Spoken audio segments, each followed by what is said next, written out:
Hello बच्चों, welcome to your channel. मैं वीरेंद्र विमवाल आपका स्वागत करता हूं।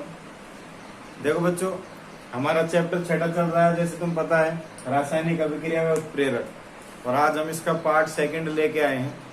पार्ट फर्स्ट मैंने पढ़ाया था, उसके अंदर मैंने तुमको दो प्रकार के चेंजेस के बारे में बताया था जो प्रकृति में होते हैं, भौतिक परिवर्तन और रासायनिक परिवर्तन बताया था। उनके जो गुण क्या होते हैं वो बताए थे। ठीक है, आज हम पार्ट 2 जो है वो पढ़ना स्टार्ट कर रहे हैं। तो उस पार्ट के अंदर हम क्या पढ़ना स्टार्ट करेंगे? रासायनिक समीकरण। रासायनिक समीकरण व इसके चरण। इसका मतलब क्या हुआ कि रासायनिक समीकरण क्या होती है और उसको लिखने के स्टेप क्या क्या होते हैं, क्या याद रखना होता है हमको, वो सब कुछ पढ़ेंगे। देखो, ये तुम्हारा छठा चैप्टर है वो थ्योरेटिकल चैप्टर है वैसे, लेकिन इसमें से क्वेश्चंस बहुत अच्छे अच्छे बनते हैं। वैसे टोटली एग्जाम की दृष्टि से देखें तो 3 नंबर का है ये पार्ट, ठीक है, लेकिन इसमें क्वेश्चन बहुत अच्छे बनते हैं। और अगर इसको ढंग से पढ़ लिया तो आगे की तुमको कोई प्रॉब्लम नहीं आएगी। तो हम स्टार्ट करते हैं आज का हमारा पार्ट। ठीक है, तो फोकस ऑन बोर्ड। तो सबसे पहले हम रासायनिक समीकरण की बात करते हैं, क्या होती है। तो देखो बच्चों, अब तुमने छोटी छोटी क्लासों में पढ़ना सीखा होगा। ये चीज ऐसे लिखी हुई देखी होगी तुमने, HCl plus NaOH is equal to NaCl plus H2O, ऐसे C plus O2 is equal to CO2, ऐसे बहुत सारी रिएक्शंस लिखी हुई देखी होंगी।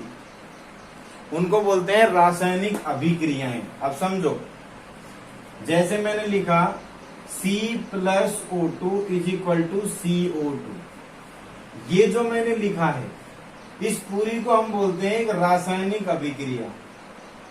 क्या बोलते हैं बेटा? रासायनिक अभिक्रिया। लेकिन जो ये हमने लिखा है C प्लस O2 CO2, ये एरो वगैरह जो लगाए हैं, ये सब मिलाकर बनती है एक समीकरण। क्या बनती है बेटा? समीकरण। मतलब पहले हम समीकरण बनाते हैं, उस समीकरण को लिखने पर जब कंप्लीट हो जाती है उसको हम बोलते हैं रासायनिक अभिक्रिया। मतलब रासायनिक अभिक्रिया और समीकरण में थोड़ा सा डिफरेंस अगर मैं तुमको बताऊं तो क्या है कि समीकरण तो कोई भी लिख सकते हैं, हम कैसी भी समीकरण लिख सकते हैं, लेकिन उसके बाद जो प्रोडक्ट बनता है उस अभिक्रिया को करने के बाद, जैसे दूध में हमने थोड़ा सा छाछ मिला दिया गर्म करके तो दही बन गया। ठीक है ना? तो दही बना है, दूध से छाछ मिलाने पर दही बना, ये कंप्लीट जो है ये क्या है? एक रासायनिक अभिक्रिया है। समझ में आई?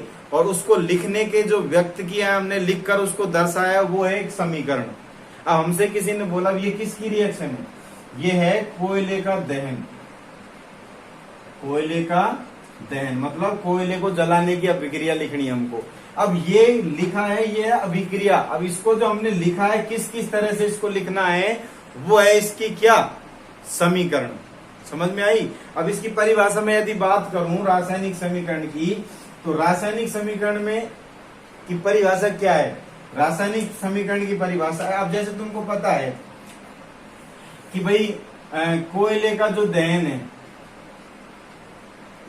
ये हमको अभिक्रिया लिखनी है, समीकरण के रूप में लिखनी है। तो समीकरण हमको पता है, कोयला जो होता है वो कार्बन होता है, जिसको हम C से लिखते हैं, प्लस इसमें ऑक्सीजन मिलाएंगे, उसको O2 लिखते हैं।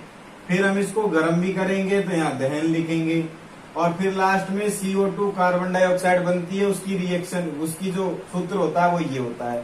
तब जाके तो हमने इस अभिक्रिया को कंप्लीट किया है। तो रासायनिक अभिक्रिया समीकरण की परिभाषा क्या होगी कि किसी भी अभिक्रिया को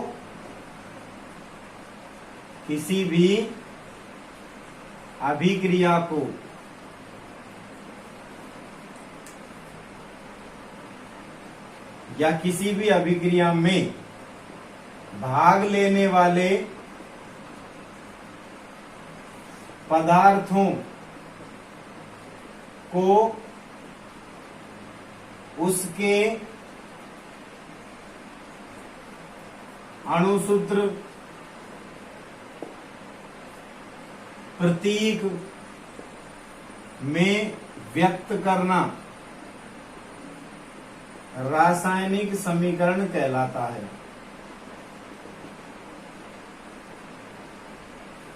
समझे बच्चों? कहने का मतलब क्या हुआ कि हमको बोला कोयले का दहन, दोबारा लिख रहा हूं मैं, कोयले का दहन लिखा। अब ये तो अभिक्रिया है, लेकिन इसको व्यक्त भी तो करना है किस तरह से। तो व्यक्त क्या करेंगे भाई, कोयला है मतलब कार्बन, कार्बन का प्रतीक लिखेंगे C, ठीक है। फिर ऑक्सीजन है, ऑक्सीजन का सूत्र लिखेंगे O2। फिर क्या लिखेंगे, कार्बन डाइऑक्साइड बनेगी तो CO2। तो देखो इसको हमने, इस अभिक्रिया को इसके अणुसूत्र और प्रतीकों के रूप में ही तो व्यक्त किया है, तभी तो ये समीकरण बनी है, तभी तो ये अभिक्रिया होगी।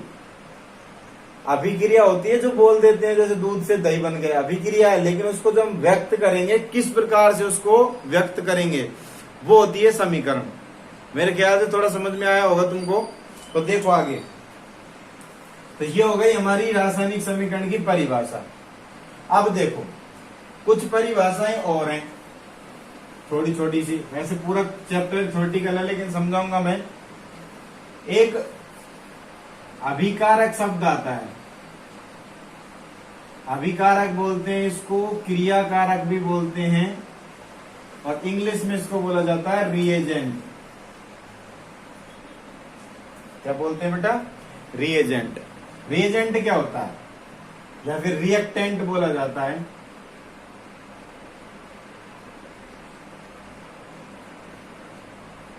रिएक्टेंट ही बोला जाता है। क्या होता है, अभी मैंने एक अभिक्रिया लिखी, मान लो A+B और मिलाकर बन गया AB। ये कोई मैंने अभिक्रिया लिख दी, सॉरी समीकरण लिख दी। अब देखो बच्चों, अभिकारक क्या होगा कि वे पदार्थ, ढंग से समझना, वे पदार्थ जो अभिक्रिया को प्रारंभ करते हैं, ठीक है, वे पदार्थ जो अभिक्रिया को प्रारंभ करते हैं उनको क्या बोलते हैं, क्रियाकारक या अभिकारक बोला जाता है। एक बात। दूसरी बात, बीच में तुमको ये एरो नजर आ रहा है, तो तीर के निशान के बाईं ओर, ये तीर का निशान है, ये इधर लेफ्ट साइड है, तो तीर के निशान के बाईं ओर जो लिखे जाते हैं उनको बोला जाता है अभिकारक या क्रियाकारक। समझ में आई बात?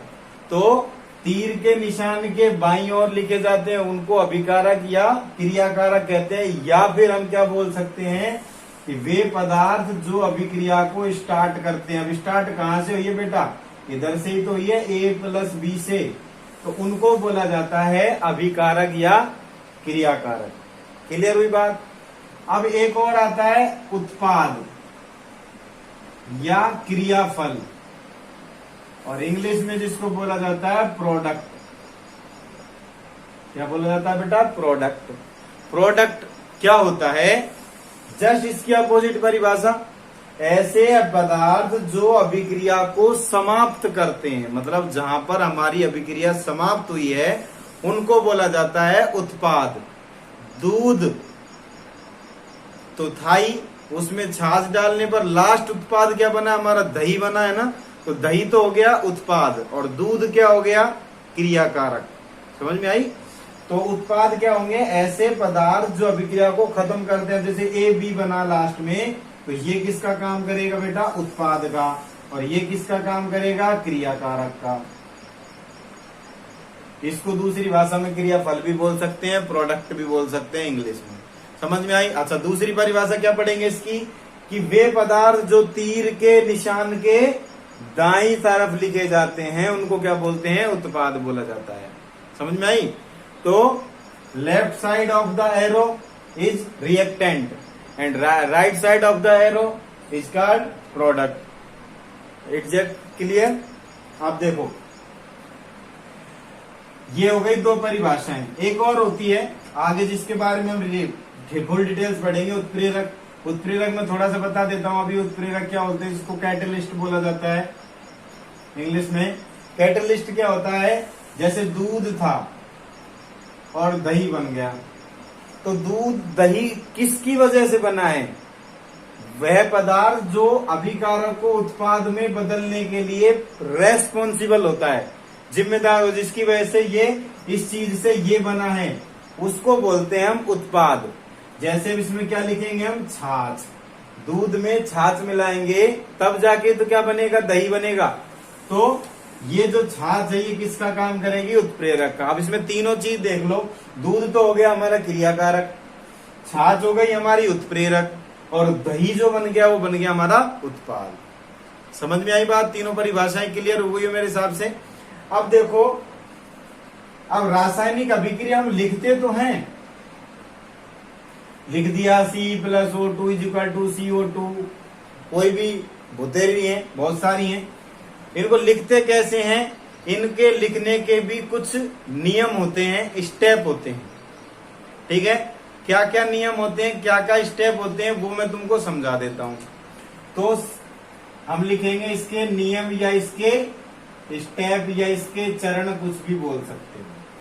अब सबसे पहला स्टेप ये, अच्छा तुम बताओ, रिएक्शन स्टार्ट करते हैं सबसे पहले क्या लिखते हैं, क्या लिखते हैं। जैसे मैंने ये लिखी C+O2 = CO2, सबसे पहले मैंने क्या लिखा, सबसे पहले मैंने लिखा अभिकारक, लिखा नहीं लिखा।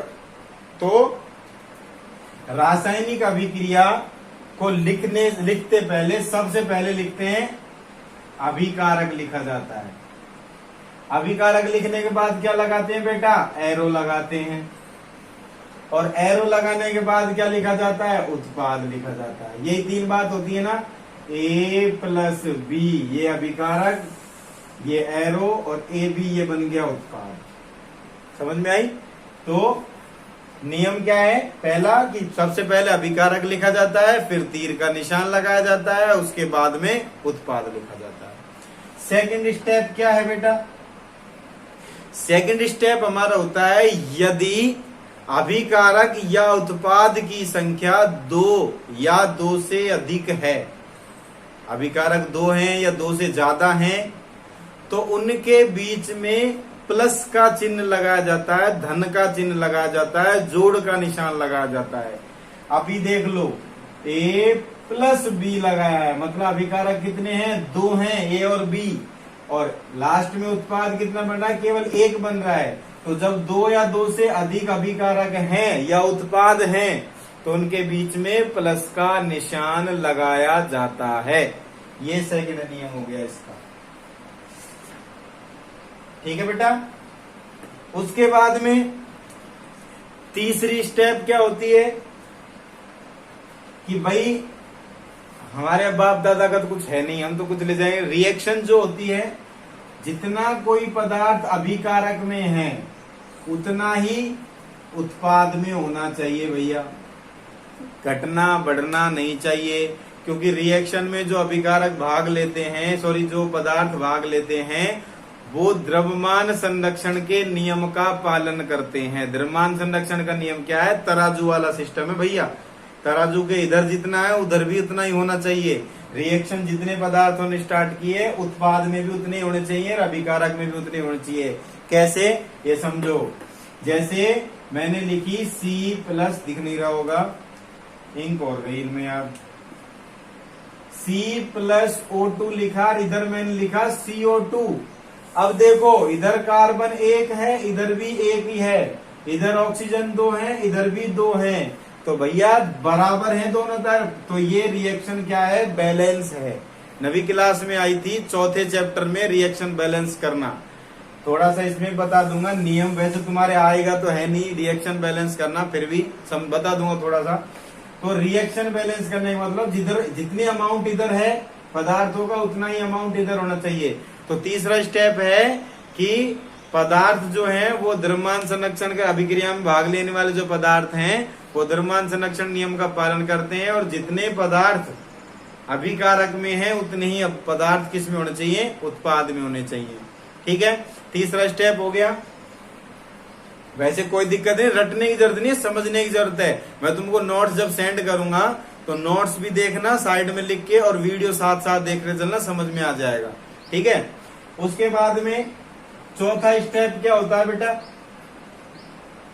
फोर्थ स्टेप ये है कि भाई मान लो दोनों तरफ बराबर नहीं है कोई चीज। जैसे मैंने तुमको एक रिएक्शन लिख दी ये, हाँ मैंने 5वें चैप्टर में तुमको बताया था, वो वाली लिख देते हैं हम, सोडियम हाइड्रोक्साइड NaOH बनाने वाली रिएक्शन लिख देते हैं। इसको मैंने कैसे बनाया था, नमक था, नमक में मैंने पानी मिलाया था और इधर बना था NaOH प्लस H2 और प्लस Cl2, ये बना था। अब मेरे को देख के बताओ भैया कि ये रिएक्शन बैलेंस है क्या। Na इधर एक है, इधर एक है, ठीक है। Cl इधर एक है, इधर लेकिन दो हैं, तो क्लोरीन नहीं है, ये नहीं है बैलेंस। हाइड्रोजन दो हैं, इधर दो और एक तीन है, तो ये भी बैलेंस नहीं है भाई। और ऑक्सीजन की बात करें, एक है इधर, इधर भी एक है, तो क्लोरीन नहीं है एक तो बैलेंस, और एक हाइड्रोजन नहीं है। तो ऐसी कंडीशन में क्या करते हैं, जब रासायनिक अभिक्रिया हमारी बैलेंस नहीं है, मतलब दोनों तरफ से बराबर नहीं है, मतलब द्रव्यमान संरक्षण का पालन नहीं हो रहा है, तब क्या होता है, तो ऐसी कंडीशन में क्या करते हैं, इस अभिक्रिया को बैलेंस किया जाता है, बराबर की जाती है दोनों तरफ। अब बराबर करने का कोई वैसे कोई विशेष रूल तो होता नहीं है, इसका एक रूल होता है जिसको इंग्लिश में तो बोला जाता है हिट एंड ट्रायल मेथड, और हिंदी में जिसको तुम सब जानते हो अनुमान विधि बोला जाता है। अनुमान विधि कोई किसी वैज्ञानिक ने नहीं बनाई, वो अपनी ही है, अपन ही अनुमान लगाएंगे कि भाई ऐसा क्या किया जाए कि इधर और इधर दोनों चीज क्या हो जाएं, बराबर हो जाएं। तो याद रखने, लेकिन इस विधि का नाम एग्जाम में पूछ लेते हैं कई बार कि रासायनिक समीकरणों को संतुलित किस विधि द्वारा किया जाता है।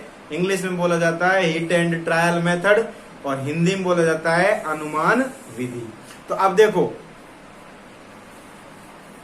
तो ये होती है, अब इसको बैलेंस करना है हमको, तो बैलेंस कैसे करते हैं मैं तुमको थोड़ा सा समझा देता हूं।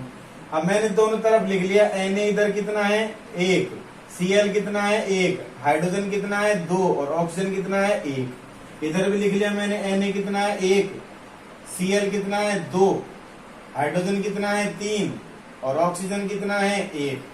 तो बैलेंस हमको ये दोनों करने हैं, क्लोरीन और हाइड्रोजन। अब एक नियम और पढ़ लेते हैं इसका, फिर बताऊंगा इसको बैलेंस करना।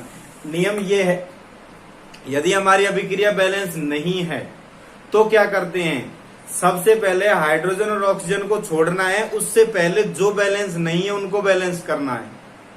हाइड्रोजन और ऑक्सीजन को सबसे अंत में करना होता है बैलेंस, उससे पहले जो और चीज बैलेंस नहीं है उनको बैलेंस किया जाता है, ये नियम होता है। तो यहाँ पर देखो, अब हाइड्रोजन और क्लोरीन नहीं है बैलेंस, तो हम पहले क्लोरीन को बैलेंस करते हैं।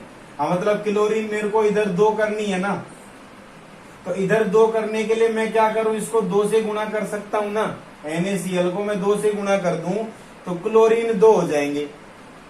ठीक है भाई, हमने इसको दो से गुणा कर दिया, चलो ये कर दिया, ठीक है। मैं ऊपर रिएक्शन लिखता हूं, उसको बैलेंस करके बताता हूं पूरी कोई तुमको।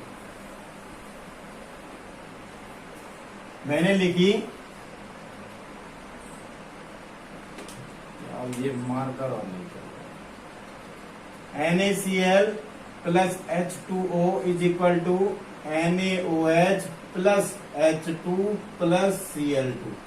ढंग से समझ लो बेटा, पहले मैंने लिखा था Na एक है, Cl भी एक है, हाइड्रोजन दो हैं और ऑक्सीजन एक है।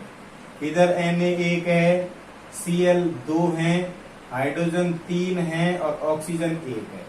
तो मैंने क्या किया, इसको दो से गुणा कर दिया। तो नेक्स्ट स्टेप मैं यहाँ लिख रहा हूं, इसको दो से गुणा कर दिया, 2NaCl प्लस H2O और इधर NaOH plus H2 plus Cl2, ये कर दिया दो से गुणा। अब देखो तो Na किधर हो गए, दो, Cl हो गए दो, हाइड्रोजन वही दो और ऑक्सीजन एक। इधर Na कितना हो गया बेटा, एक, Cl वही दो, हाइड्रोजन कितने हो गए, तीन, और ऑक्सीजन कितना हो गया, एक। अब देखो ये तो बैलेंस हो गया हमारा क्लोरीन तो, लेकिन हमारा Na का सिस्टम बिगड़ गया, सोडियम दो है, इधर एक ही रह गया, तो मैं इसको भी दो से गुणा कर दूं। अब मैंने इसको जब दो से गुणा किया तो देखो ये दो हो गए, इधर हो गए ना, ऑक्सीजन भी दो हो गए, और हाइड्रोजन भी 2 हो गए, सॉरी 2 नहीं 4, 2 ये रहे 2 ये रहे, 4 हो गए ना। ठीक है, अब देखो अब क्या क्या बैलेंस है, सोडियम बैलेंस है, क्लोरीन बैलेंस है। अब मतलब जल मतलब H और O ये दोनों बैलेंस नहीं है। H तो 2 और बढ़ाने इधर और ऑक्सीजन भी 2 बढ़ाने इधर। देखो ढंग से, इसको 2 से गुणा किया, इसको 2 से गुणा किया तो Na बराबर हो गया, क्लोरीन बराबर हो गया, लेकिन हाइड्रोजन और ऑक्सीजन रह गया। तो मैं क्या करता हूं, इसको हमको हाइड्रोजन को 2 से 4 करना है और ऑक्सीजन को 1 से 2 करना है। तो इसको मैं 2 से गुणा कर दूं, तो इसको मैं जब 2 से गुणा करूंगा तो आप देखो Na कितने 2, Cl कितने 2, हाइड्रोजन कितने हो गए 2, तो ये 2 दूनी 4 और ऑक्सीजन कितने हो गए 2। इधर देखो Na कितने हो गए 2, ऑक्सीजन कितना है 2, हाइड्रोजन कितने हो गए 2 ये हो गए 2 ये हो गए 4 और क्लोरीन कितने हो गए 2। हुई क्या नहीं बैलेंस, हो गई ना। तो ऐसे बैलेंस करते हैं, इसका कोई मेथड नहीं होता, अपनी तरफ से दिमाग लगा के अनुमान लगा के तुम इसको बैलेंस कर सकते हो। ठीक है बेटा, तो आज हमने इसके 4-5 जो नियम है वो पढ़े हैं।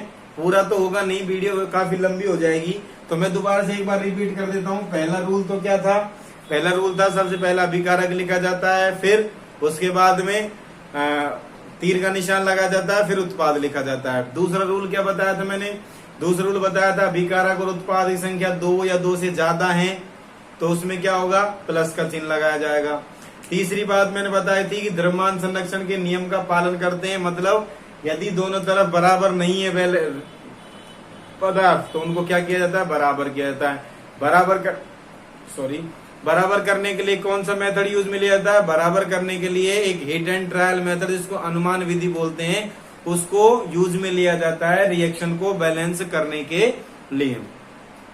और लास्ट एंड फाइनल मैंने बताया था कि रिएक्शन को यदि बैलेंस करना है या फिर नहीं है उसको बैलेंस करना है तो क्या किया जाता है, सबसे पहले और पदार्थों को बैलेंस करते हैं, सबसे लास्ट में हाइड्रोजन और ऑक्सीजन को क्या किया जाता है, समझ गए, बैलेंस किया जाता है। तो आज के हम 4 या 5 ही पढ़ सकते हैं रूल, आगे के जो रूल हैं और भी 4-5 रूल हैं उनको मैं नेक्स्ट पार्ट में बढ़ाऊंगा, पार्ट 3 के अंदर।